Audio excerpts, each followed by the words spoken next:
What's up, everybody? Welcome back to Keto Rewind. I am Jess. Thanks for clicking on today's video. I have a real simple, short, and sweet video for you today, but it's going to debate a topic that I struggle with myself.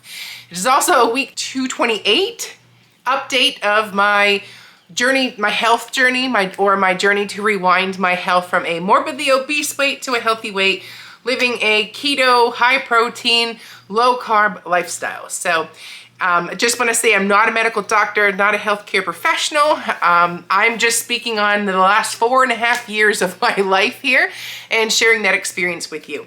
You do you at the end of the day. These are all just my opinions. So anyways, with that said, let's get today's video started. My hair is still drying here, so ignore the hair.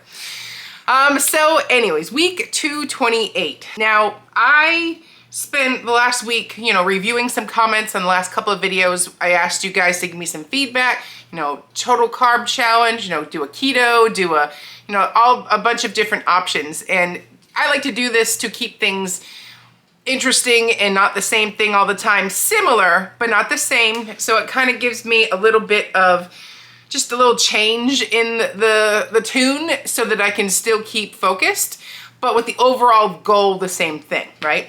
So I appreciate all of your comments and feedback. So with that said, over the last week, I got myself pretty much more in a routine, got my, just that in the groove of what I'm doing and, got that game plan going so that this summer can be a productive summer, not a wasteful summer, or not a summer that I go backwards. So with that said, I thought that jumping right into a total carb challenge might be a bit much after not tracking macros religiously for a while, without trying to have a goal, even ketosis, for a while. It's probably been over a year since I've had that goal. I've been floating along the line of like high protein, low carb as my manner of eating or my lifestyle. So to throw myself right into the wolves might have been too much. So I'm glad I got a lot of the feedback and stuff. So for the next week, or to finish the month of June, I'm going to be just doing a high protein keto. Real basic, real straightforward, just high protein keto. Now, what's the difference between being high protein keto now versus, over the past year?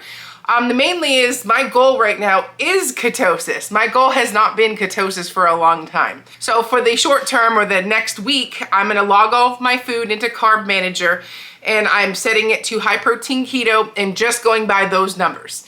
And that also means nothing that's packaged that says keto is on the list. Like it is just meat and green vegetables and healthy fats. That's all that I'm doing, and just like diving back in slowly. But ultimately the difference between what's different now this starting week and versus the past year is my goal has not been ketosis. My goal has been low carb, high protein. So that is a shift in the way you feel. And the reasoning is I do enjoy the way I feel when I'm in ketosis. Whether it's something that I do long-term or not, that is, again, we're going to talk about that in the next segment here. But ultimately, I like the way I feel. I love the energy I have. I love the clarity, to be able for my mind to think so much more clearly. This is a topic that I've been chewing over for a long time, years, at least 2 years now. I've had this debate in my head because I'm not sure what the right or wrong answer is. The topic for today's video is disciplined versus restrictive. So keto gets a bad rep because it's a very restricted diet. That I felt like I blame some of my failures in the past is because of how restrictive it is. So it was easy to blame, oh, you can't have this, so it's not sustainable. So it's one of those things where like you gotta decide, there is no one size fits all. You have to decide what's restrictive to you and what's disciplined to you. So as I'm paddleboarding around the lake in my head, I'm just thinking about things. And one of the topics that I thought about the other day was the differences between being disciplined or being restricted. So and where you fall on that. So being in ketosis this week, it was something like, okay, let's dive into this topic, because it's a topic you could spend 18 videos on and still just brush the surface. And it's one of the reasons why I left the keto world and went to the low carb world.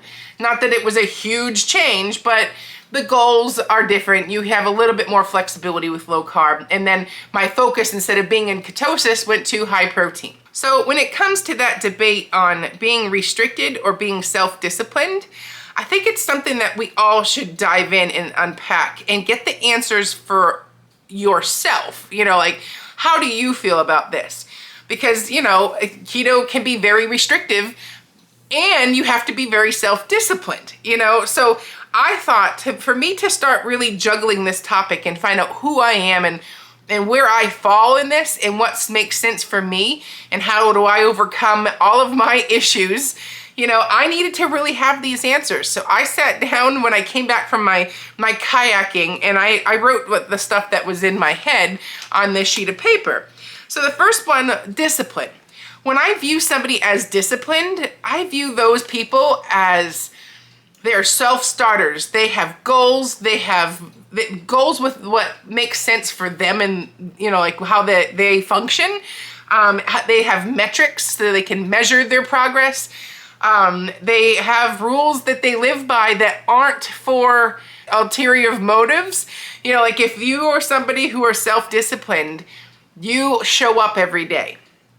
That doesn't make you have an eating disorder. That doesn't make you have issues. That doesn't make you weird.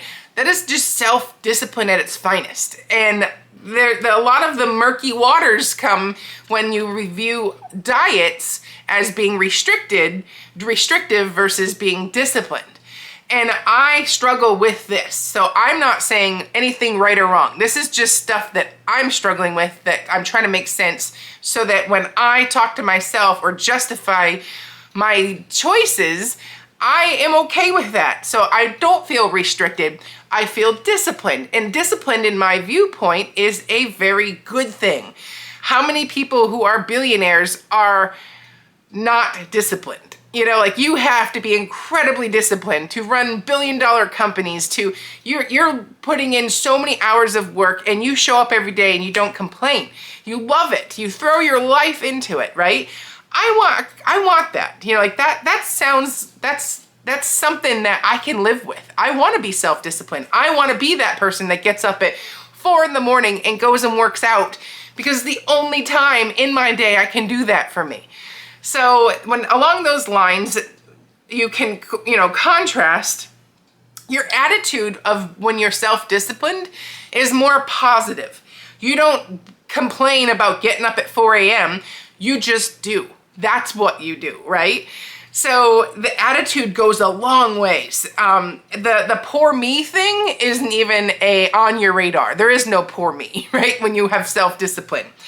And your goals on what you want, you will stop at nothing to achieve those goals.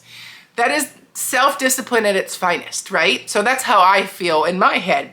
So when I'm comparing that to complaining about restricted eating, like on a very restricted lifestyle like keto, and it's not because it's restrictive, it's because the goal's ketosis, and there's a lot of stuff that you can't eat to get into ketosis. Now remember, ketosis is a metabolic state. It is not a food. It is a metabolic state. However you can get yourself into ketosis, that's it. One of the poor me approach that I always had in the past, right? I can't do that. All my friends are thin. Nobody else has, nobody else is overweight that I hang around with. They can eat whenever they want, or because I can't have that, it makes me overdo it when I do it. Like all those poor me scenarios.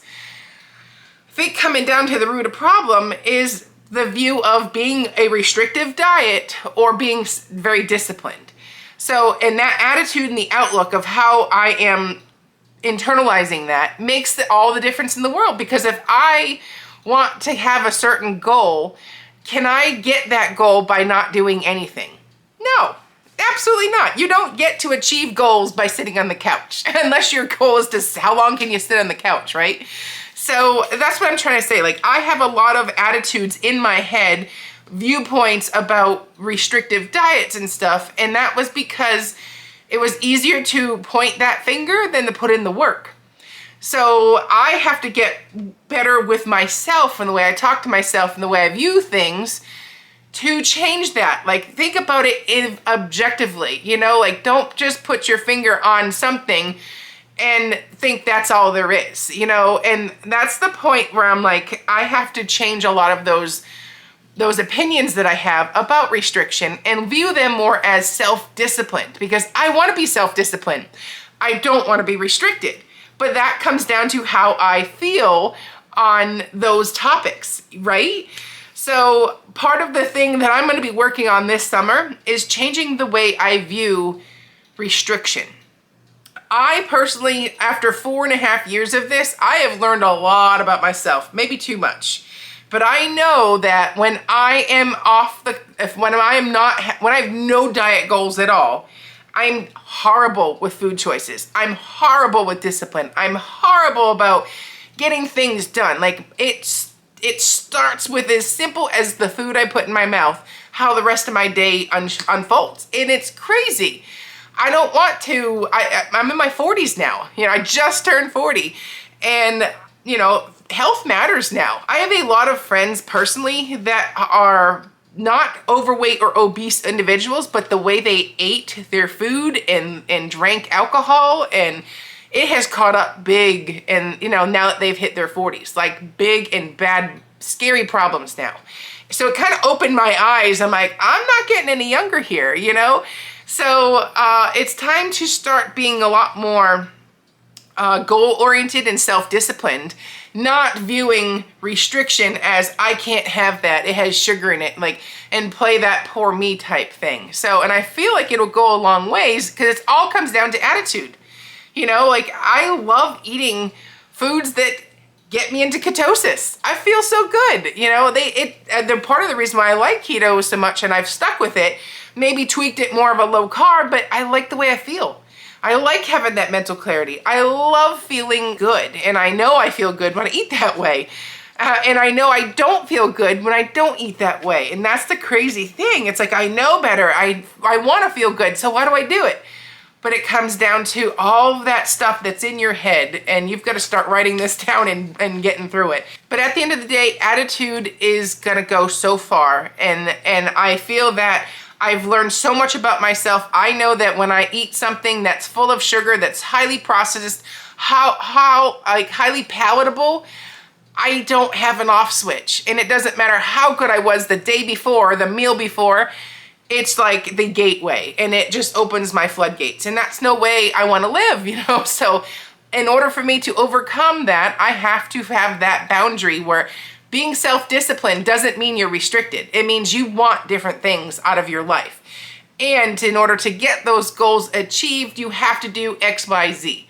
And I feel like that whole conversation with myself is going to go a long ways. So what do you guys feel about restriction versus self-discipline? Are they the same? Is one better than the other? You know, like, what do you think? And is that one of the solutions that you can look to overcome self-sabotage and, you know, the downward spiral of the highly palatable standard American diet, and use those negatives to be like, I don't want that anymore. I want to feel good all the time. And if that means I have to do a little bit more work, I'm willing to do it. And that's what I'm feeling I am at this point. So anyways, I hope you enjoyed this video.